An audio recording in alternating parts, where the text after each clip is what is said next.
Hello, and welcome to the Shoot Off Archery Podcast. It's been a while, but it's the first episode of 2026. I am your host, Bernardo Oliveira, Brazilian Olympic archer, and today I'm joined by two Olympians from Czechia, Adam Li and Maria Horackova. Guys, thank you so much for taking your time and being in the show. Thank you for inviting us. Thank you, Bernardo. Now, we are at the World Archery Excellence Centre, and I just first share with everyone why you're here. You've been coming here for about a year, and how did this get started? Well, maybe I can start. Yes, because of her mostly. Well, it's been a while. I was thinking about to work with another coach, to have another view, because all my life I'm working with my father, and I think we've done great things. But every coach has its stop somewhere at some level, and I think we're just after my father's stop. Mm-hmm. But it was like first time I was thinking about to find somebody. It was around Tokyo Olympics, but that time anyone was available, or I didn't know the persons very well. So I said, well, okay, let's keep the way as it is. And then after Paris, I felt like it's really needed to have somebody else to prove my steps. And I asked Adam if he would like to make this path with me, because it was and it's still quite challenging, because we're traveling a lot. And we're learning new things. I think that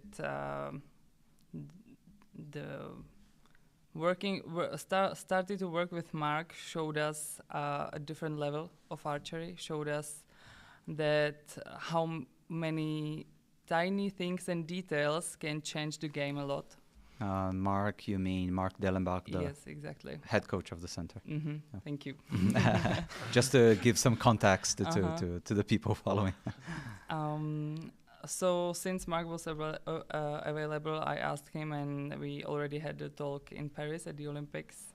And then a month after, we came here to discover what is possible to be happened, and we agreed. So that's the journey. But you mentioned that you felt with your dad you reached the top. And so it's quite a high top, because you were world champion in 23. That's true. But I think at this kind of level of competition, there is certain things which should match in one time. And it was terrible weather during the whole week of the competition. The World Championships. The World Championships in Berlin. And then I think most of top athletes were out of the competition just because of the weather. It was crazy. It was like to survive. It wasn't to shoot well. Yeah, that's true. So somehow I managed, but there was big pressure behind me also. It wasn't only like shooting and want to perform, but we are under Ministry of Sport and Education in Czechia, and I just began being part of it. And I was earning some money, let's say salary, but I wouldn't call it salary, because it was just like a part-time job, like Pocket money. Yeah, Mm-hmm. pocket money. Pocket money. Exactly. And I got some cover for preparation. And then told me, well, you have to perform, otherwise you're out. Wow. Or my boss told me that time this. So I had one opportunity at the European Games, and I should finish till third place, and I finished fifth. It was just unlucky match. So then he called me. Well, what happened? Like what you were doing with the Spanish girl? Like why you didn't won?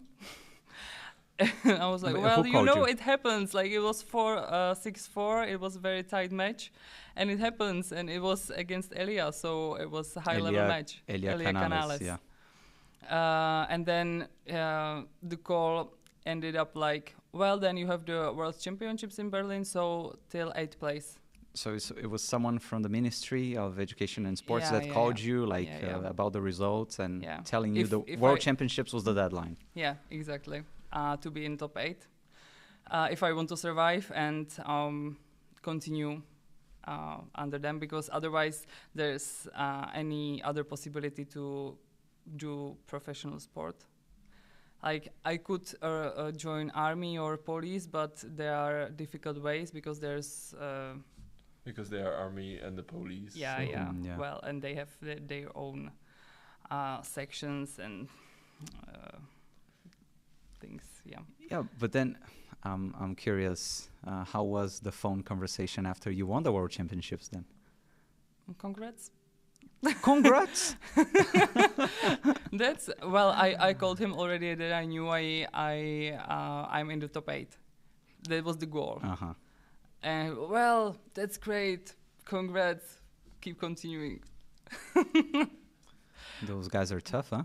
Yeah. But then, then I spoke to the director, and she was very amazed and like, well, you jumped a lot, so here's your new contract. And that, it helped a lot in the career, yeah. Yeah, I imagine. It's interesting going back to what you were saying in the beginning. It really reminds me of my own path when I reached the limit as well with the coach that I was working with. But I imagine it can be even more complicated when it's your father. How did he take this decision from you? Honestly,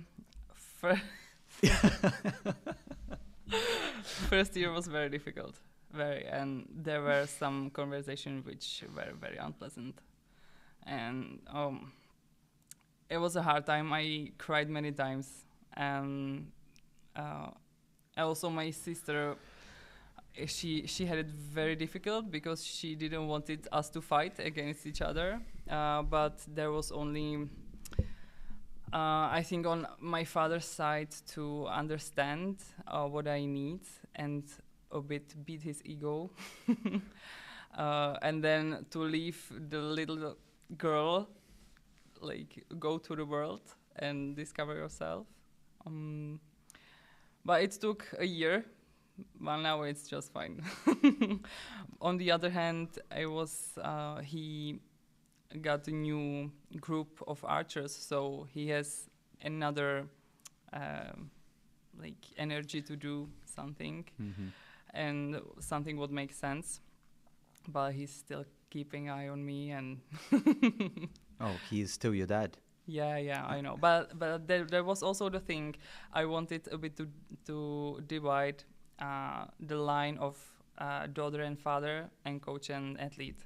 And I had enough of coach and athlete. I need him more as a father. So those relationships are sometimes tough, but still, let's talk about 2 past years. We were like, I was always saying that we are on a good relationship. On the other hand, since my 10 years old, we are not living together. So I think that helped to keep it for so long, because it was for me rare to see my father, and it was on the shooting range. So it went like one thing together. Yeah, but still, hats off to you for, it takes courage to make such a decision and stick to it. But I have good friends around me. Also, one of my very close friends at home, they are keeping eye on me and trying to push me. Like, we're talking a lot. Let's say we do like the psychologist to each other, and yeah, uh, I told myself I know where I want to be, and I quite know what I need for that, and I can't find it in Czechia.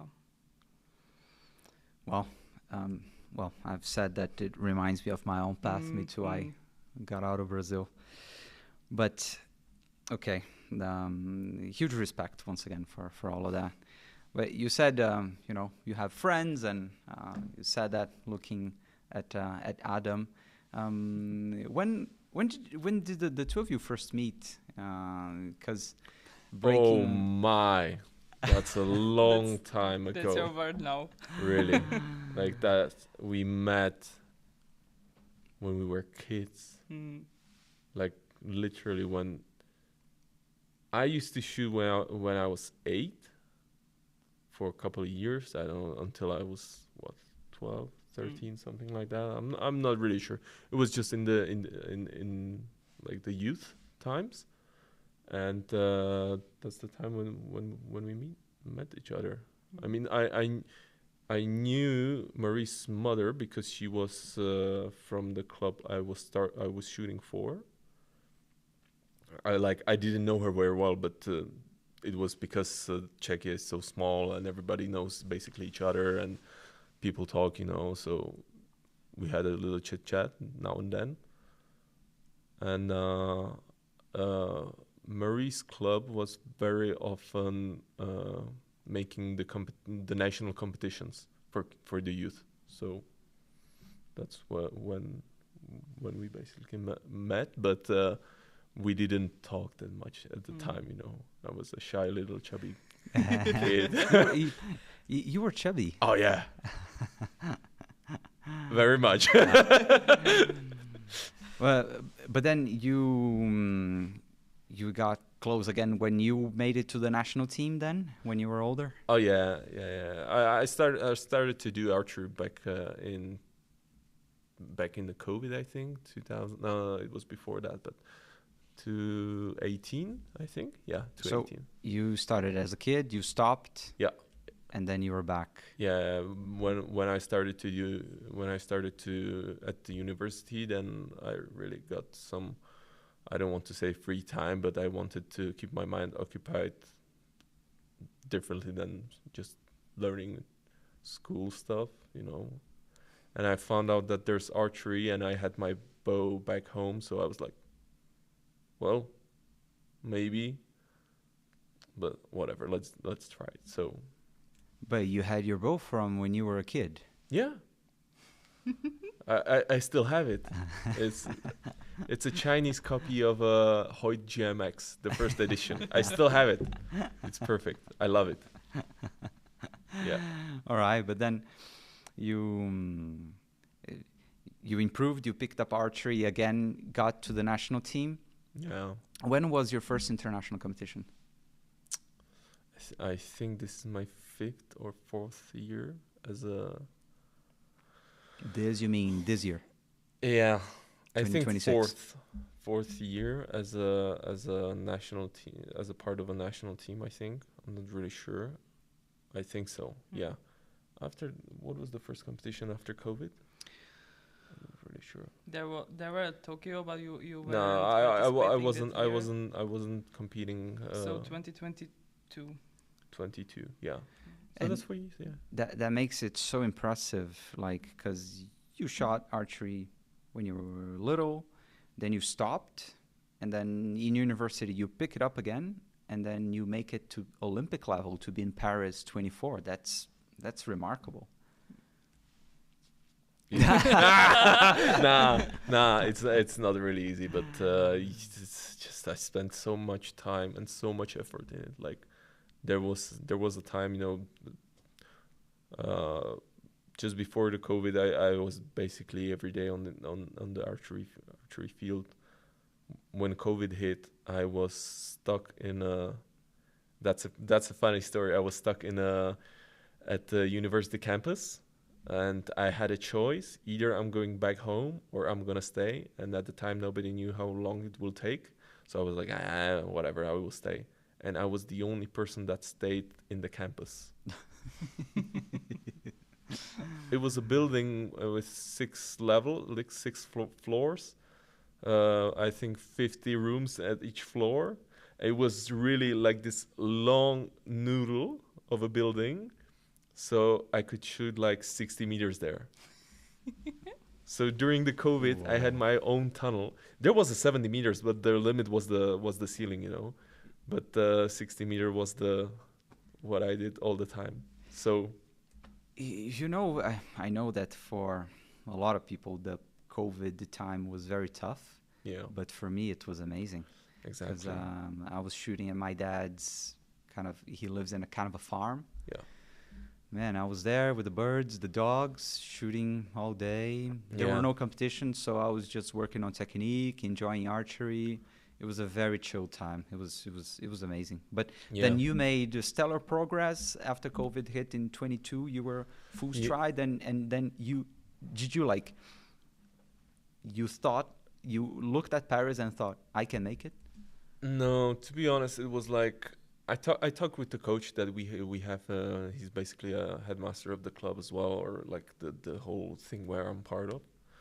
It's quite complicated to explain in a few minutes. So let's say it was the head of the club, and I told him like, hey, I wanna do the international stuff, because I remember when I was a kid, I was like, I want to be part of the national team, but I never made it, because back in the day it was like, you know, kids. But now, but when I was basically adult, I was like, yeah, I can make it. I know, I had like experience from the let's say gym sessions and stuff like that. I did some sports in the past, so I had like, let's say I knew something around apart from the archery, but I had to like get into that archery field again, which was really, it wasn't that bad. Like it was fun. I really enjoyed it. It was work, and also the coach made it like really.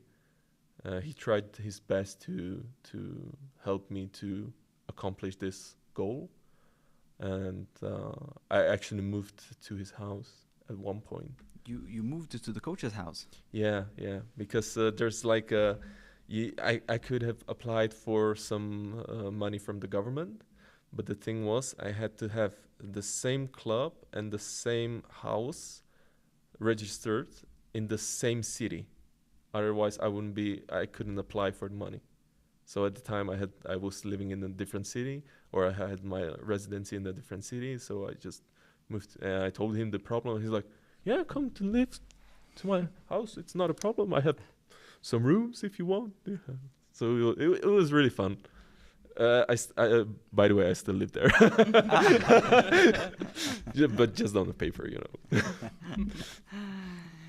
But then you come to the final qualifier in 2024 before the Paris Olympics. It was this tournament in Turkey, and you qualified in a bit of a funny way, because it was 5 spots, and so it meant that whoever won the quarterfinal was in.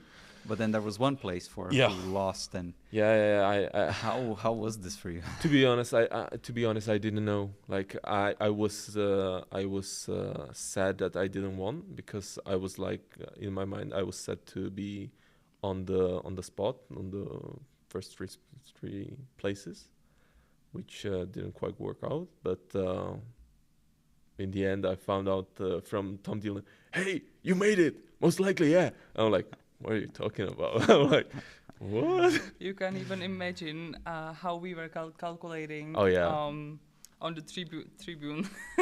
It was so funny. Nervous. I cried even before you shot the last arrow.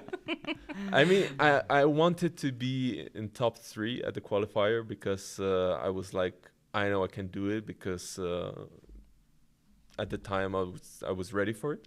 But so it was a bit of a disappointment, and suddenly everybody was cheering, and I'm like, what? And then some people told me like it's the 5th place will go as well. I'm like, and I wrote to my family chat, I think I made it. But they had no idea what does that mean, right? Because once you were mentioning that they didn't know Adam is talking about the real Olympics. Yeah, that was funny. And they're like, what did you make? And I'm like, I think I made it to the Olympics. And they were like, what Olympics? And I'm like, the Olympics. And they were like, really? Are you sure? I'm like, no, not really, but I will tell you in a few minutes. I was commentating the final qualifier tournament. Yeah. And so it was a little bit funny because honestly, I don't remember whether we knew 100% like this dynamic, but it was funny because then we knew we were gonna listen from and talk to all the people who qualified. Yeah. But then all of a sudden it's kind of like, wait a minute, we have the interview with the guy who lost, the guy who ended up finishing 5th, Adam Li from Czechia, and so it was a bit of a funny change. Yeah. So at the time it was a really tough time during the final qualifier for me personally, but in the competition mindset, it was like, yeah, I can do it. Like it was like, I didn't think about it like as a final chance to be qualified to the Olympics. And there's another thing, like even though you win the spot, never mind the place, then it's not necessarily you that will go to the Olympics. That's the decision the national team has to make, right? So yeah, but being a month and a half away from the games, it would have to be really crazy. Oh. And you were together already at that point? No. Really? No. Because you were saying you were crying and cheering and everything. No. Like, it was not at the time. No. I think like we were close to each other since ever. Yeah, we were good friends. Very good. So we know a lot about each other. But then I think we had a great respect to each other as well. Yeah. And we both were in relationships, and the respect was that high that like we never thought about it that we could be together. Maybe in our thoughts. Sometimes, but we were focused on let's say the career and the lives we have. Plus we're living just the opposite sides of Czechia, so we have 400 kilometers. Yeah, she lives in the Wild West, and I'm the Eastern guy, apparently, obviously. Adam is the wine guy, I'm the beer girl. I have to side with Marie then. I'm totally a beer guy. Don't worry, I don't drink the wine, but I didn't say nothing. But I was going to ask, how was it to be in the games? But you were friends already, and so it must have been amazing too, because since you were so close already, and to share this experience together must have been wild. For me, it was really good because the games are just insane. Like, I think nobody can comprehend not the level, but the how big the whole thing is. Like the whole idea behind the Olympics, like what, and you actually can feel the ancient spirit in the games. Because if you think about it deeply, then it's still there, like really. So there's a lot of place for like thinking and like imagining all the stuff, and that you're a part of something really great, and that gives you a lot of thoughts. So, and thoughts can be hard to process, especially when you're in the village. Were you able to enjoy the whole experience, or it felt more like a burden? I think we were forced a lot from our Czech Olympic team, because we had first time mixed team at the Olympics. Adam was first man after many years, because the last one was in Beijing, 2008.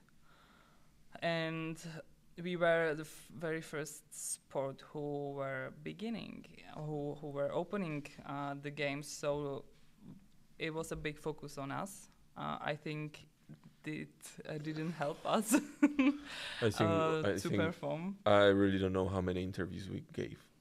Like countless at the time. And I imagine that added to all of this, the first man, mixed team starting, and then you, the reigning world champion. It must have been through the roof. To be honest, for me, it didn't really affect me that much. But I was more disappointed after my, I didn't perform well. So I had some issues during the qualifying with my equipment, something. But it was this really like basic things, which you don't check it every day, and then you just finish the qualifying, and then you're like, oh my goodness! Such as what was it? What was it? For example, brace height. The knocking point was. There was a play in the knocks, and I was just struggling going with the arrows up and down. I'm like, what is this? Like, it's driving me crazy. Like at the time, so it was, but whatever. Like I tried to do my best. I think I had a great match with the Indian guy. I really. Diraj. Yeah. Bomba. Boom. I'm really sorry. Bomadevara. Yeah, huge respect that you can pronounce it. That's just insane. Commentating the competitions. From a guy who has 2 letters in his surname, it's really hard to pronounce more than that. Li. Yeah. I remember when we were in Madrid. I think there was Vanessa Li doing some interviews for Instagram. I'm not really sure if that was her. Maybe not.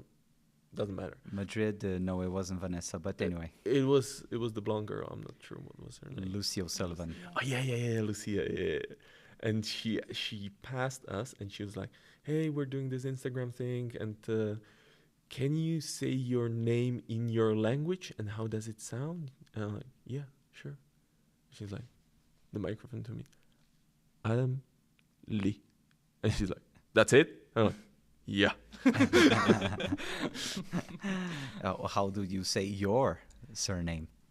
Horackova. Horackova. Well done.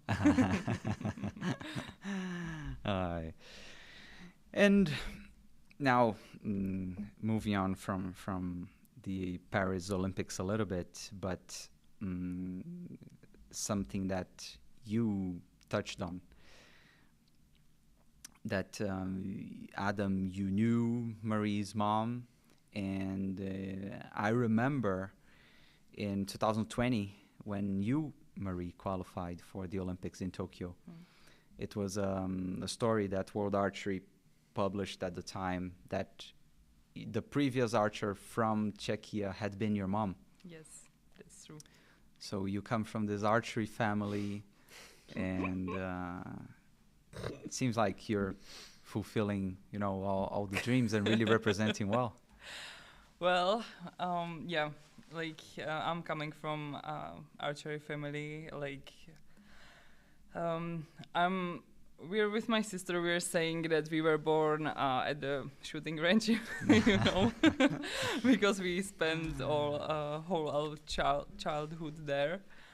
But we were also doing other stuff.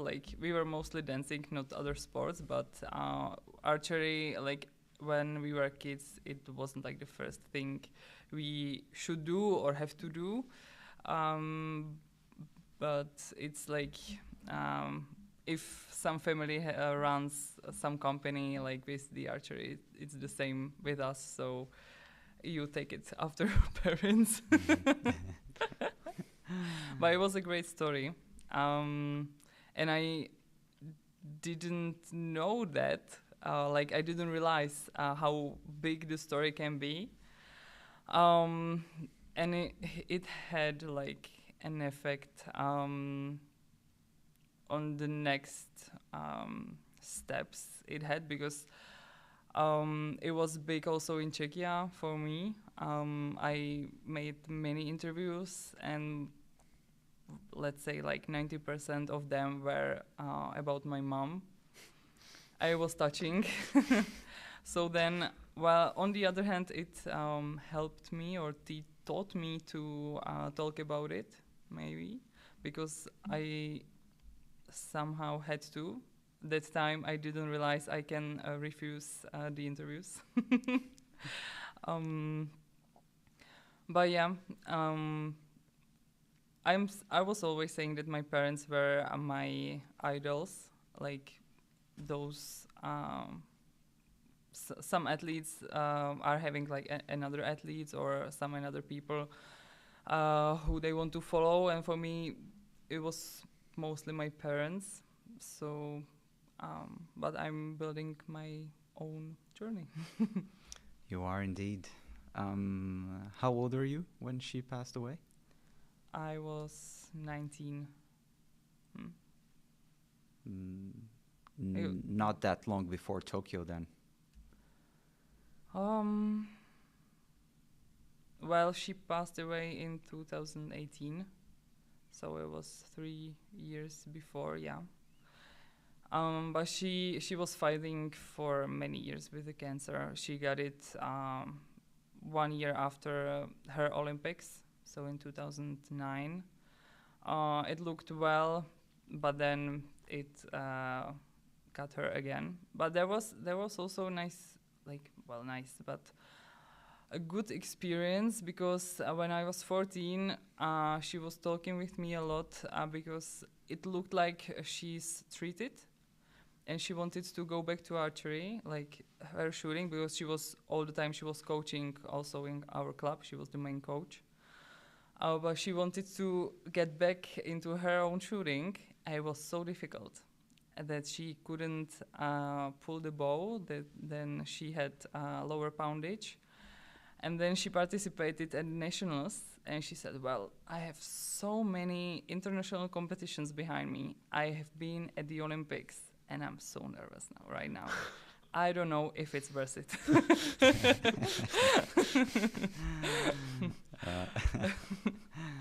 Do you feel nervous when you go to national competition? Well, I think after our last year's we fucked it up. Well, sometimes yes, No. but mostly only at the gold final. No, No. I mean, no. No. I just, I don't feel nervous about the shooting. I don't even mind that the people are watching. I really don't. But there's just this strange tension in the air, which you could probably say it's nervosity or you're nervous or something like that. But I really wouldn't call it like that. I think it's just like that there are expectations from the spectators. Yeah, Mhm. maybe I would say the competition makes me feel alive a bit. Yeah, I used to feel like this. Yeah. like that. I think that's why most of the people are doing it for.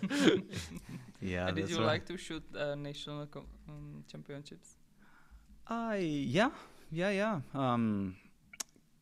I had a lot of friends and enjoyed competing against them. Had some really good matches, some really exciting ones. But I always felt nervous in every competition. But just before we move on, just wanted to say that everything you've been doing is, I think, it pays tribute to everything your family has done. So I think it's, at least from the outside, it looks like a very, very beautiful story. And yeah, I just feel happy for you. But then moving on to the next part of the show, which is a bit sad because I feel we could go on like this for much longer. It's so interesting. We can make another episode. We have to. Um, I appreciate short answers. If we can just move on through this fairly straightforward. There's a lot I want to cover with these kind of quick fire questions. But the first section is one that I like to play around a little bit, which is build the perfect archer. And I'm going to tell you one aspect of shooting, and you tell me who you think the best person in the world is. Can be yourself. Oh. First one is bow arm. Bow arm. Hansan. Yeah, I'm probably gonna say some Korean as well. I really like the Korean girls, how they handle the bow arm. But Marisa Dansan, say her name. Lim Cheon. Okay. Release and follow through. Elia Canales. Marie. Elia. Oh, okay. Really, like, just I've seen it so many times. Even slow motion, and it's like, wow. Okay, thank you. I have to agree with you that it looks really solid.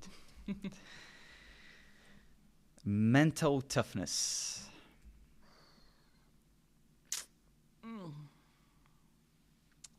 That's difficult because Oh my goodness, I'm gonna say it. Jindřiška Vaničková. Mental toughness. Jindřiška Vaničková from Czechia. yes, yeah. To be honest, like, after you know her for a bit, and what basically how long is she shooting? Man, she's tough. Really, she's really strong. I agree. Okay, so both of you pick a home vote. Yeah.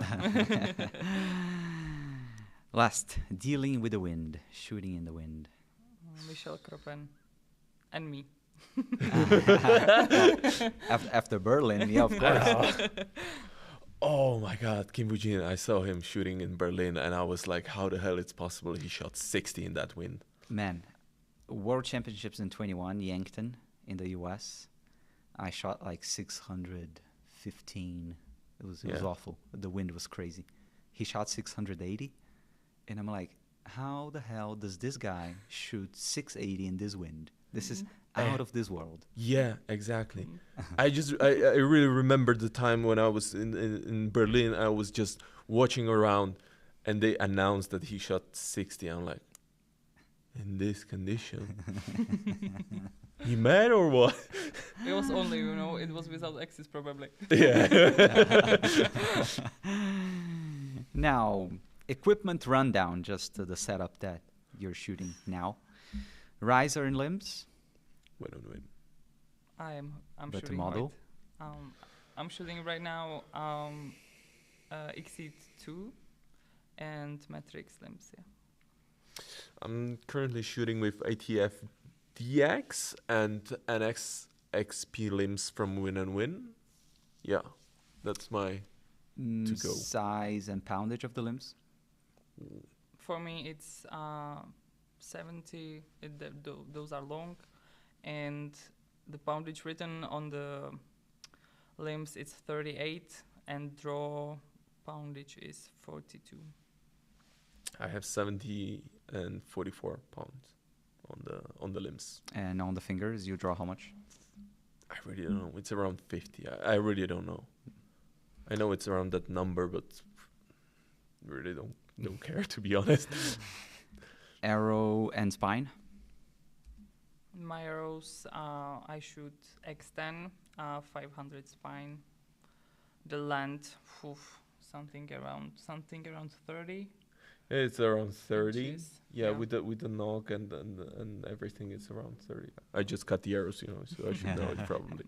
I have around the same length, but I shoot 380s X10s as well. String material. I'm in the Tops. process of trying. Top secret. This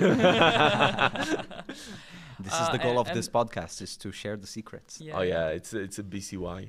It's a BCY. I would lie about the number of the what's the material, The because name is only numbers. because I have a guy who's making me the strings, and I just tell him like, hey, make me some strings, I will test them, and he just makes me like a dozen of them, and I just tell him which I want, which I really like, and then I'm like, make me 10 more. So I really don't know. It's white though. BCY white. BCY Yeah, white. right. Yeah. I have same 20, brand. 20 strands. Oh, cool. I have some brand. I used to shoot. Was it 8125? Yeah, 8125. For a long time, but now I'm testing same string as Adam is shooting, and is it called Spectra, or is not? I'm not 652 Spectra. I Yeah. assume it's the one I used to shoot. Yeah, Okay, yeah, probably. So probably that one, yeah. I think it's so generally used. Like. It's the old fast flight formula. Yeah. Right. Because I'm so confused about the numbers because they have the 8125, then it's like 652X, 450 something, and then there's I think another one like white 20 strands, please. Yeah. As long as it's BCY white. Yeah. Button, I guess, no surprise. Yeah, biter. I'm using biter, but I have like a practice bow with Shibuya DX, and it's pretty solid to be honest. Arrow rest. Shibuya. Sight. Shibuya. I currently have Axel. Stabilizers. Ramrods. Ramrods. Which model of ramrods? For me, V4. V4S, yeah. V4S, yeah. I have Vector. Last one, finger tab. Shibuya. Fair weather. Forever. I had the honor of interviewing Simon Fairweather, and we talked about the tabs. It was really, really cool. Yeah, we had the chance to talk with him about the tabs in Shanghai, and it was like crazy. He's a head coach of Australians now, and it was crazy. Like we started to talk, and we talked for like 45 minutes, and there was just his people shooting, and like whatever. That's amazing. Let me talk about my tabs. Yeah. And I tried to convince him to make like a suitcase of testing tabs, like all the sizes, all the rings, everything. I know he made it, but he really doesn't want to make it anymore. And make it and give it to you. I would gladly pay for it, but he really doesn't want to do it. He said it's pain in the ass, you know. And so, yeah. Listen up, Simon. Listen up. Right. Last section of the show, just some bit more general questions named after the show, Shoot Off Archery Podcast. What is your most memorable shoot-off? It was 2 years ago against I don't know what is his name. He's Spanish. He's super tall, handsome, blonde, blue eyes. I think Merida. Not really sure. Keep talking about the shoot-off. Merida, yeah. Merida, yeah. And I would just if you have ever been in Kamnik for competition, there's never a good weather, like never. Veronica's Cup. Yeah, never. And in that, I managed to shoot an X, which was beautiful at the time. And what stage of the competition was that? It was, I think, 1/8. Yeah, something like that. I think. I think I've finished in the quarterfinals. Yeah, so 1/8. Sweet victory. Yeah. And you, Marie? Thank you for time for me to think about it. Because I know I had some period I had a lot of shoot-offs, but recently I think I haven't shot much of them. But I got one on my mind, which is quite in history. I think 2018, 17, something like that. But we were shooting a mixed team at European Youth Cup, and we were shooting for a bronze medal. That time it was against a Russian mixed team, and I was finishing the match, and I had to shoot a 10, and I shot the center, like the spider. I was, wow. So that's like... Deal with that. What is your dream vacation destination? Definitely not Turkey, because we're Nah. spending there quite a lot of time during the season. Even if I like spending time there, I wouldn't go there for a vacation probably. I think we like to discover new places, so Yeah. Brazil. Nah, I told you why not. It's well, just for me, there's I'm still too doors open. afraid, really too afraid. I believe that there are really nice places. My cousin was in Brazil and he really loved it, but I'm really like I'm afraid of basically everything that lives in that region, like the whole America, you know, even the northern America right now. So Chinese boy just I, spoke. nah, probably I would. Like we agreed, we would like to go to Thailand. Yeah, I would really love to go to Thailand. I'd love to go to Thailand. Yeah, find some lady boys there, right? That's personal affairs. No. Just, but I really want to go as well to the New Zealand. That's like I wanna do the Lord of the Rings stuff there, you know. That links perfectly to my next question, which is a recommendation of a book, a movie, or a book. And so maybe Lord of the Rings then. I'm not gonna recommend Lord of the Rings because that's I mean it has a huge base of fans. I'm currently reading Warhammer 40k. I would definitely go with that. Who's the author? There's many authors, but I would go with Horus Heresy. That's the first. It has many episodes, but starting with the first one, it's not like some people would say it's like too much. No, would think of it like it's really stupid or more into that war fan fiction stuff, but it's really also there's a lot of like thinking into it, like the characters and the thinking of the characters and philosophy and stuff like that. So it's really nice. Marie? From me, usually when someone asks me about favorite or recommended movie, I would say Inception. Because I like it because it shows that our mind, there is no limit. So I'm trying to go with that also in my life. I love the movie too. Now the very last one, a song, and why? I would mention one Czech artist.